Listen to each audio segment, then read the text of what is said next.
Hello and welcome to my channel. In this one I'm going to do a colored pencil drawing of one of my favorite things in the world, a watermelon. Let's start. A word or two about the materials first. I'm going to be working on 1000 grit fine sandpaper, a waterproof sandpaper. And I think it's about 8 times 11 inches in size. And the pencils I'm going to be working with are colored pencils. I'm mostly going to be working with Faber Castell Polychromos colored pencils. I'm also going to use some Kohinoor pencils, but Faber Castell Polychromos for the most part. So once I had the outer shape of the watermelon, I started working on the background. As you can see, the background is mostly going to be dark, maybe not completely black, but fairly dark. And I think it will make for a nice contrast with the main subject in the center. Now, I didn't just want to draw the melon, I wanted to draw a full melon and a slice, so that I would have some of that reddish color in there as well. So that'll be my composition. No reference photo because I worked from a couple of different references. I put this together. But I'm going to put my references on my Patreon if you want to check that out there. Anyway, for the background, like I said, I'm mostly going to cover everything with a black colored pencil. And then once I have enough material, I'm going to blend it with a brush, like so. The thing is that on this surface you can blend colored pencils a bit more easily than you would on regular paper. But it's a lot easier to do that when the background color is more similar to the color that you're trying to achieve. So here I'm working on a mid-tone gray color. That's the color of my paper, and I'm working on top of that with a black colored pencil. I'm going to end up with something that is like a really dark gray, almost black, but it's very easy to achieve on this background color. Now if I were going for a lighter color, that would be a different story. That's when the blending process gets much more complicated. But here, with this darker background, it's going to be simpler. Anyway, in addition to the Faber Castell Polychromos black colored pencil, I'm also using the Kohinoor silky black pencil, which I think is a little bit easier to blend and a little bit darker maybe. While I was working on the background, I tried both and they look more or less the same. Later I will use a little bit more of the Kohinoor silky black pencil because I feel like it's a little bit darker when you put it on top of lighter layers. Anyway, I'm starting to work on the watermelon and I'm going to put down some greenish colors. But first I need to make sure that I have a clean sketch of this slice here, and that'll be in front because I don't want to work over that. So first I'm going to work with some mid-tone green that is neither too light nor too dark. Here in the top left part of the watermelon we have a reflection because the light source is coming from above and from the left.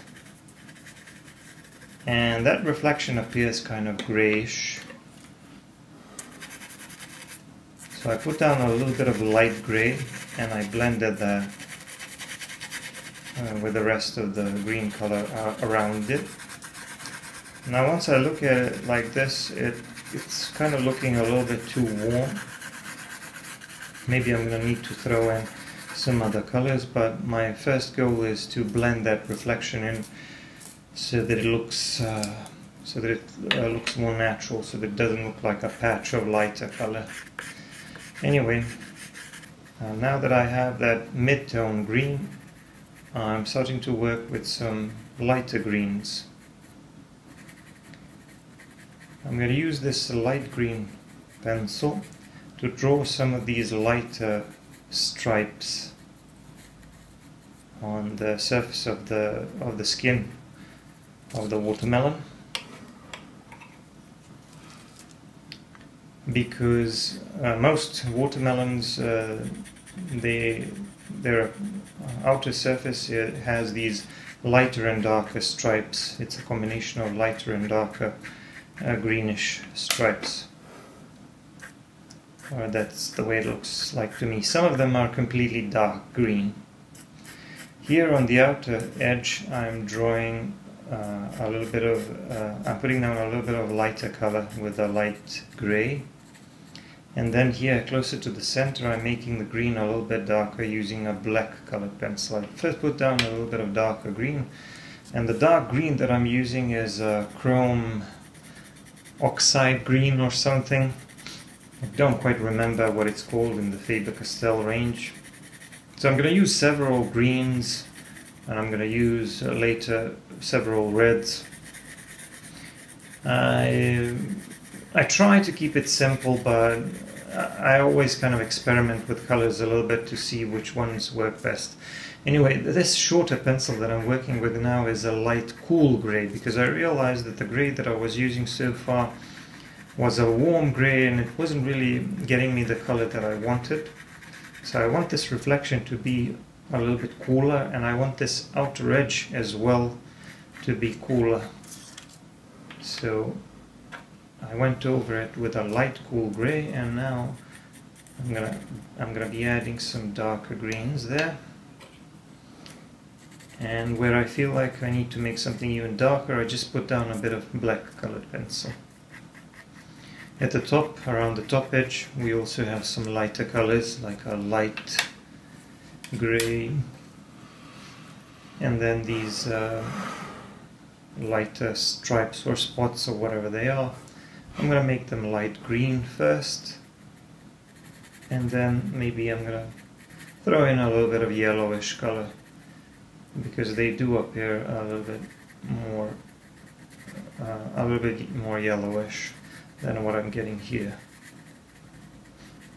And when you draw these, you want to create sort of like interrupted shapes, because that's what they look like. They're very irregular. So I'm putting in a little bit of this light yellow color, and I'm not using too much pressure. I'm kind of grazing over those green layers, because I just want to modify them slightly, make them a bit lighter in the middle, and modify the color a little bit. Now a little bit more of this darker green, but I can't go over the reflection with a darker green. I need to keep that area lighter. Right now it doesn't look like much, but once I shade and work all around it, it will start to make more sense, because it is a round surface and it needs to have that reflection. I'm going to throw in a little bit of lighter color, like an ivory, and maybe even a touch of white to see how that works. But I'm gonna mostly stick to the light cool gray color, and with a brush I can always dab on that a little bit and soften it, because like I said, on this surface you can blend to a certain extent, even though there are limitations to that. But once you have enough material to move around, it's easy to blend.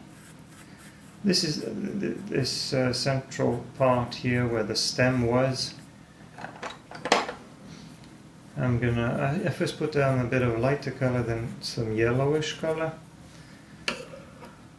and I'm also going to need some darker color to make that look a bit more three-dimensional. Maybe add a little bit of shadow around it. So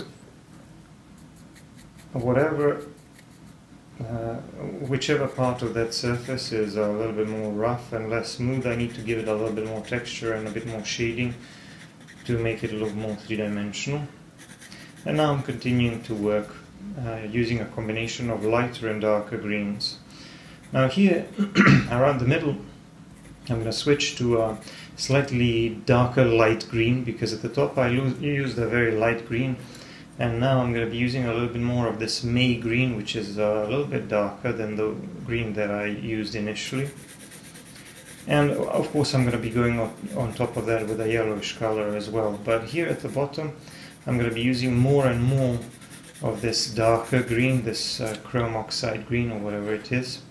And then in a combination with a black colored pencil, hopefully I will be getting some really nice darker greens. So the idea is to have the top part and the left part of the melon a little bit lighter, because those parts are more exposed to the light source, and I want to have the bottom part or the lower hemisphere darker, because it's further away from the light source, or it's facing away from the light source. So here I'm going in and adding some darker colors, and you can see that I'm leaving a little bit of space for that lighter green where the next stripe will be.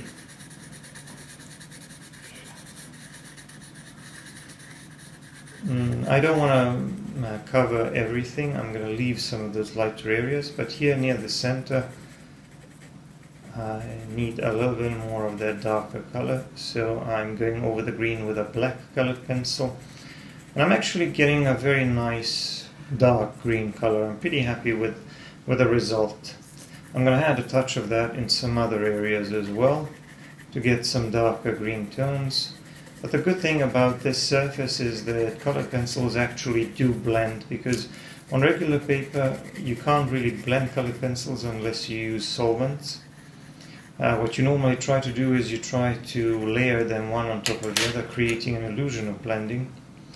But here on this surface, because the rough sanded surface grinds on the pencil and leaves that pigment residue on it, you can actually move that pigment around a little bit and mix it.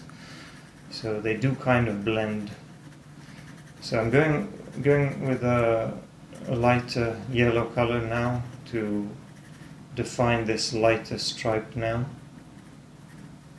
And you can see that now that the reflection looks quite nice, because everything around it will be a little bit darker. I don't want this lighter color to be completely light or completely yellow. I want to look like a combination of lighter green and just a little bit of that lighter yellowish color going down the middle.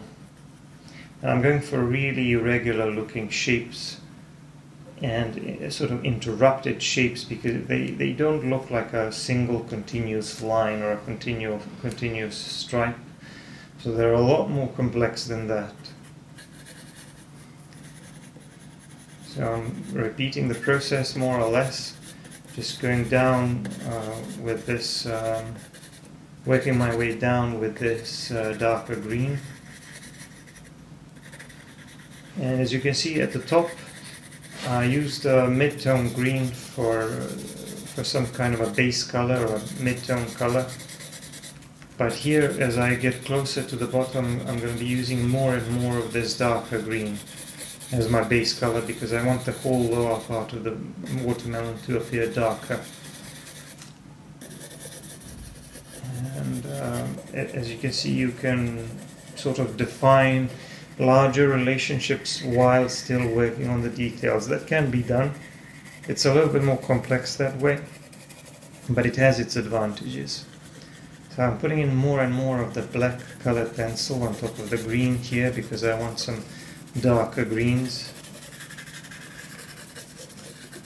And the colors will be getting even darker as we approach the bottom part of the watermelon, which is completely facing away from the light source. Now I'm going on top of that with this May green colored pencil, which is still, I suppose, a lighter green, but not as light as the one that I used on the top part of the watermelon. and then on top of that I'm adding a little bit of this yellowish color. But here probably I should try to either use less pressure or use it more sparingly, because even these lighter yellowish details in the shadow, they need to appear darker than the ones at the top. Here I'm going to try to go for a slightly more irregular looking shape, like a broken shape of that stripe, but it's easier said than done, because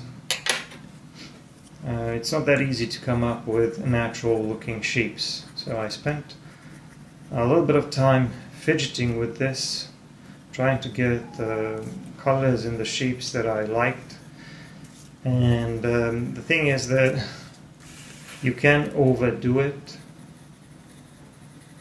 and you just get to a point where it's not looking any better as the more you're trying to work on it. So the best way to fix it when you get to that stage is to simplify it. Maybe blend a little bit and then simplify it a little bit, sort of the way you would see it when you squint your eyes, because you can't really try to replicate every single line, every single dot, every single detail. It's very complicated, and it often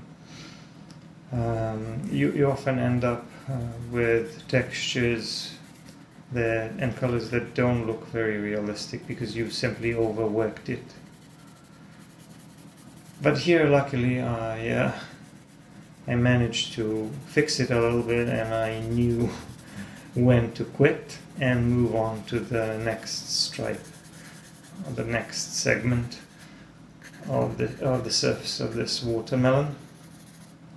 But as you can see, this part is getting darker and darker, so I'm throwing in more and more of the black colored pencil on top of the green. And you know, I'm not just putting the black colored pencil on top of the green, I'm kind of going back and forth, sometimes putting the lighter color on top of the darker one, sometimes the other way around.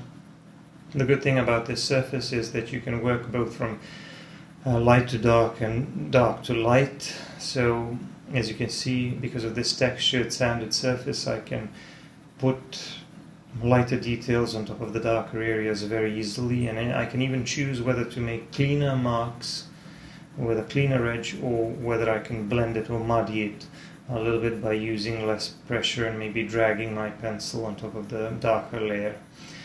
And here I'm back to putting some lighter colors on top of this green to add a little bit of a yellowish component to it. So in the beginning of the video I mentioned that in addition to the Faber Castell Polychromos black colored pencil, I'm also using the Kohinoor Silky black pencil, which is a little bit different. It feels a bit softer, a bit more chalky, I suppose. And when I put it on top of lighter layers, it's a bit darker than the Faber Castell black pencil, because the Faber Castell black pencil, if I already have a lot of material on the paper, it will just start burnishing the paper and I won't be getting a very dark color. So there are limits to how dark I can make something with a Faber Castell black color pencil, especially if I'm working on top of lighter layers. With these Kohinoor Silky black pencils, it's a bit easier for me to build up those really dark, deep values even when putting them on top of the lighter layers. But you know, maybe that won't be a problem for you, because this is a textured surface and it does allow for multiple layers. I'm doing a little bit more of the background here, just putting down the black pencil and then doing a bit of blending with a brush. Now, if you've been watching my previous videos, you know that I've done a lot of work on the artist quality sanded paper called UArt. It's UArt 800 to be more specific. It does work with colored pencils, but because this is an even finer grit, I actually like this one better. The only real advantage of UArt is that it has that lighter color of the paper, so it's good for some lighter drawings, or drawings where the lighter colors dominate, especially in the background. Because this is a darker scene, I thought that this dark grey would be perfect for my scene, a perfect background color for my scene. And this paper, by the way, this is like a wet to dry sandpaper, fine sandpaper 1000 grit, and you can buy this in any hardware store. It's actually a great surface for both pastels and colored pencils. Now, as for the UArt artist quality paper, I find that it does work with both, but it's better with pastels, in my opinion.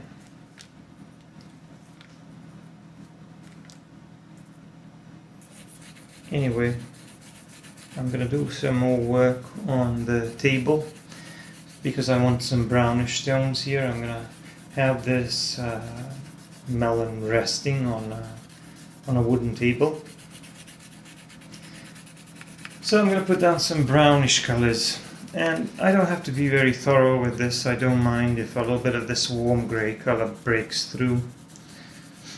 I'm going to put down a little bit more black and blend the brown color of the table into that black background.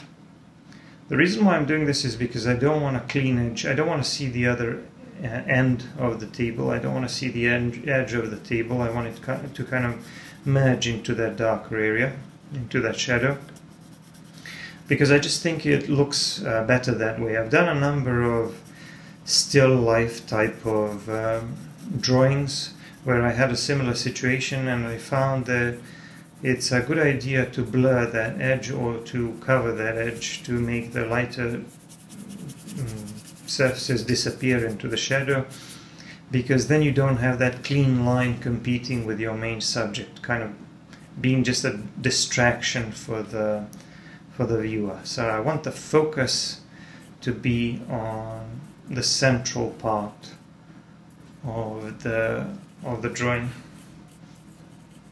and to achieve that I just made that gradual transition between the brown and the black. I'm adding a little bit of texture to these boards, to these wooden boards of the table.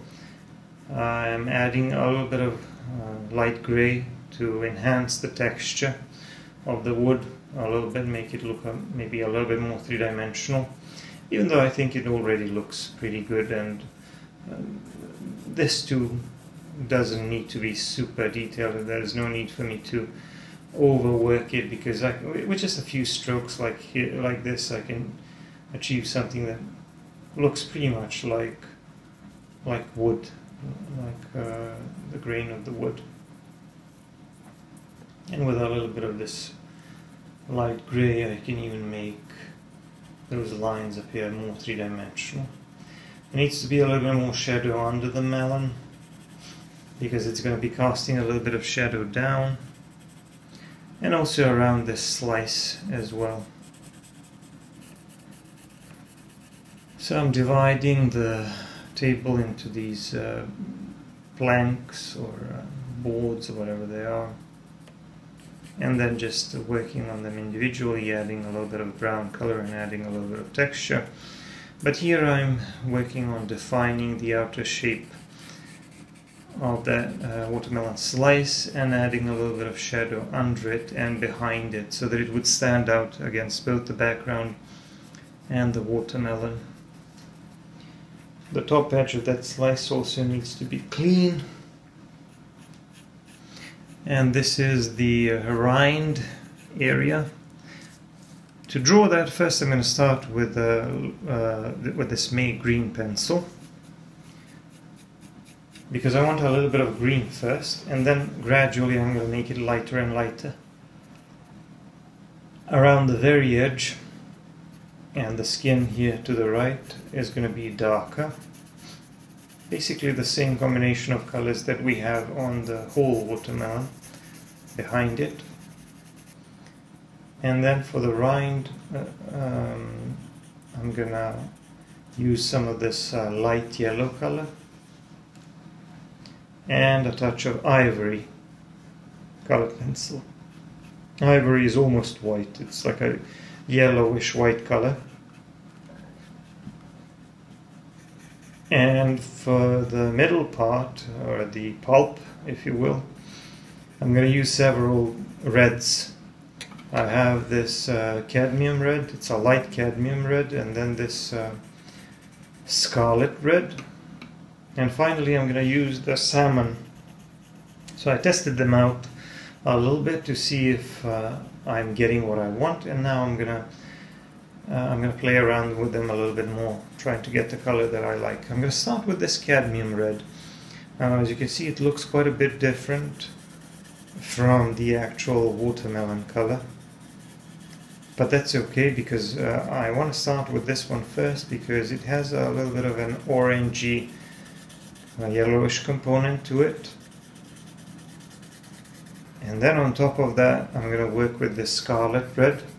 So the first one is a little bit too orangey, this one is a little bit too red, but combined together, they're getting us closer to the color that we need.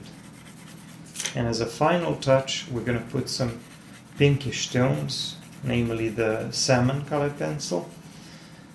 But as you can see, this is starting to look a little bit better. Now, with this salmon colored pencil, when we put these lighter tones, it's going to start to look a lot closer to the color of the actual watermelon rind. But before I cover everything and before I refine it, you can see that some parts of it look like overripe watermelon, which you wouldn't want to eat, but that's okay. We're going to make this watermelon look prettier, juicier, and more fresh, because that's what you can do while you're drawing in real life. Obviously, you can't do anything with it. You just have to buy a new watermelon. And the reason why I picked this subject, and the reason why I said that it's one of my most favorite things in the world, is because I do like watermelons, and especially in the summer, I like to have a watermelon pretty much every single day. I don't know what I would do without them. Anyway, just getting closer to the target color here, and you can see that I'm also getting some nice texture, some illusion of detail, which I didn't even put in there intentionally. A lot of it just appeared randomly, which is great because the pencil is working for me. I don't have to do much work on trying to create details. The trick, however, with this fleshy part, the pulp of the watermelon, is to cover it with a sufficient amount of color, because that light reddish color is so different than the background color of the paper. So you can't have those darker grays breaking through, otherwise it just won't look good. It won't look like a fresh, juicy watermelon.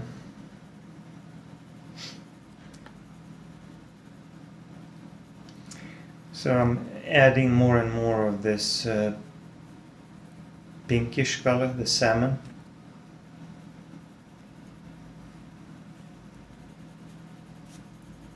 And while I'm doing that, I'm not just modifying the color. As you can see, I'm also getting some interesting details, illusion of details on that surface of the watermelon. Now I'm going to throw in a few of those seeds with a black colored pencil. And in addition to those, I'm also going to need a few lighter seeds of lighter yellowish color, maybe. So we want to have a little bit of variation so that this would look more realistic. And I'm just going on top of that one more time with the salmon colored pencil, adding some random details and going in between those seeds to make them look more three-dimensional, maybe adding some indications of those tiny veins in the watermelon. And now, as you can see, I think it's starting to look